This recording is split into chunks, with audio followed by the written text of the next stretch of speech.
What's going on YouTube? Omar aka Tebow back with you again. So today we are going to finish our Lancia 037 Rally chassis build. Previously we'd gotten both our front and rear ends of the vehicle all set, so now we're down to the electronics in the chassis. And we're going to start out with step 20, which is also the start with bag D, our last bag that we're going to be using. I am going to be using one of these Power HD 13 kilogram digital servos. I love these guys. Super cheap, work exceptionally well. If you have a receiver that can put out higher voltages, they have a very fast 0.12 second transmit speed, and they have plenty of torque at 13 kilograms for just a little on-road car like this. So these guys are my go-to. I usually have like 5 or 6 of these sitting around waiting on my builds. This is an easy part. We're just going to set up our servo saver and put it onto our servo. I did go ahead already and calibrate my ESC, as well as getting the servo centered. So that is ready to go. So it's just a matter of setting this guy up.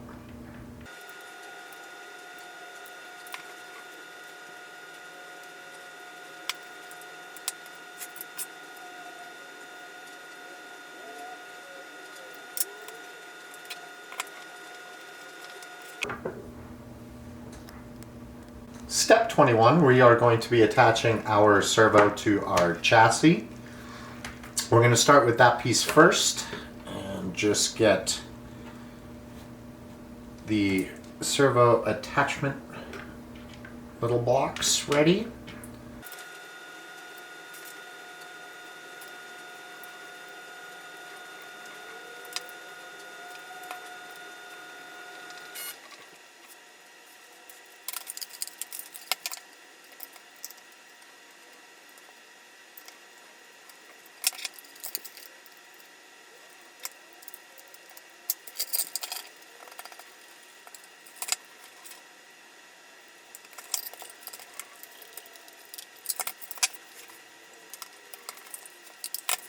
And now we're going to finish it up by just attaching our electronics tray onto the chassis.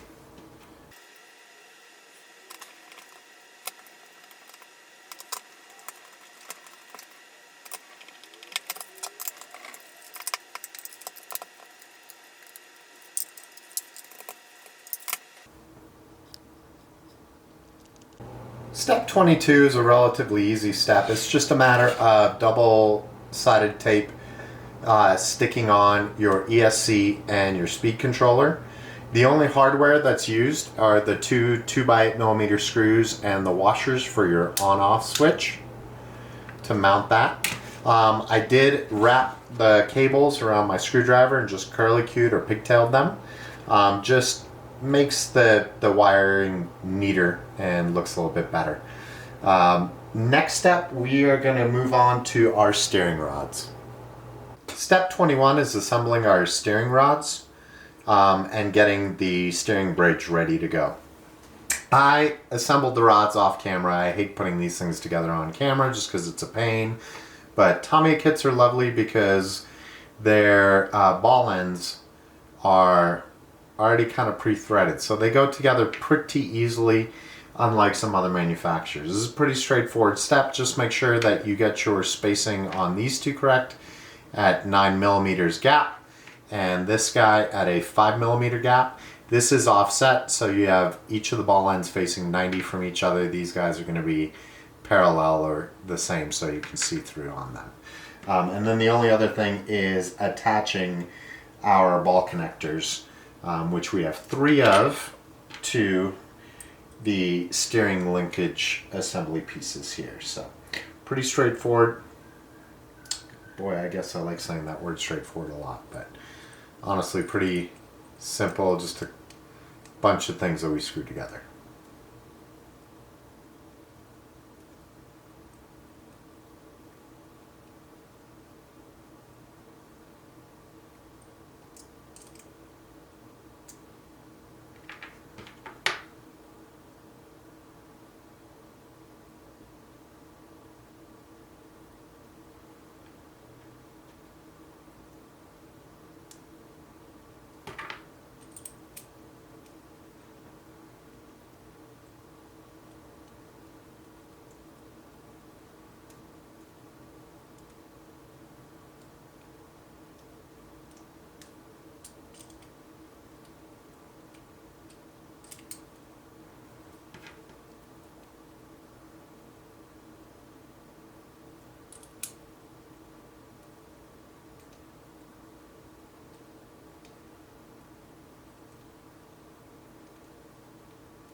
At this point, I'm just going to move on into step 24 because it's just a matter of attaching all these pieces and adding our tie rod in there to go between them.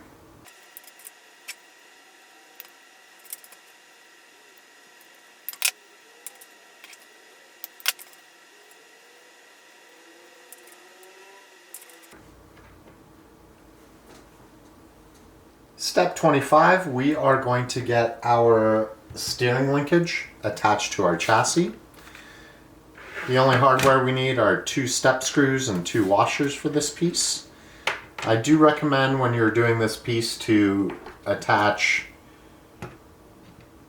the linkage to your servo first, and then from there you can go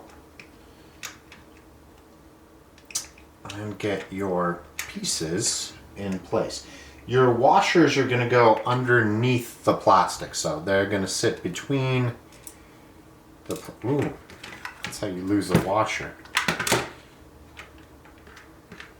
So, screw, washer, and then you can screw them in.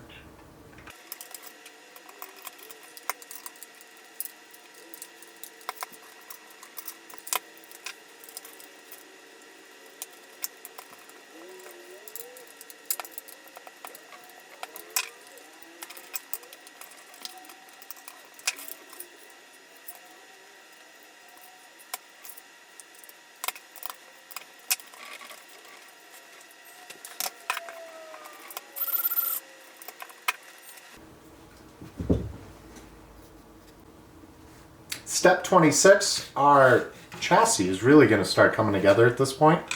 So we are going to be attaching the rear chassis piece. 4 3x10 screws.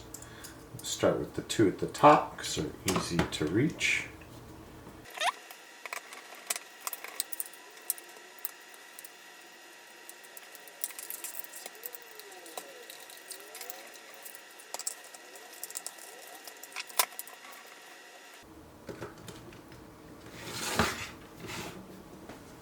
Step 27 is going to be attaching our front gearbox to our chassis along with our propeller shaft.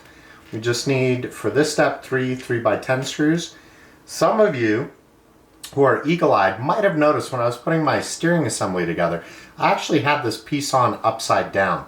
I was wondering why my linkage was at an angle, and I was just thinking, oh, it's Tamiya, they do weird things. But no, I just had it upside down, so just goes to show, if you're speeding through these things, sometimes you'll miss things. It's not the first time I've done it. It won't be the last time I miss something easily. But I noticed right away, because when I went to go and attach the front gearbox, I noticed that I couldn't get this front piece mated, and it was all crooked, and that's when I realized that I had put this part in upside down. 1 screw, it was a quick flip, and then I just had to flip my ball connector around.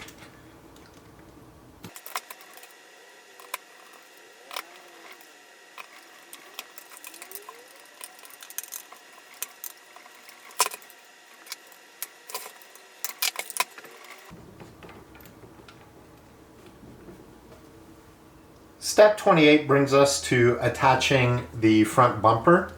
So this is an area where I am going to veer off from the instructions for now. And let me give you my reasoning as to why I'm doing this.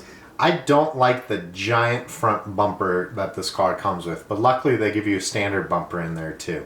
I just think it looks ugly sticking out from under the body. Now, depending on how well my body is, how much time I take of painting it and all that, when I run the car, I might actually run it with the big one if I'm worried about scuffing up the front of this body. But honestly, I don't think I'm going to. So we're going to attach the small bumper. The only item of note when attaching this front bumper is that your 3 screws that are holding the bumper up front are going to be 3x12s, whereas the 2 attaching the front gearbox to the chassis are 3x10. So just don't screw up those screws. So we'll just start that one, the other 2 in there.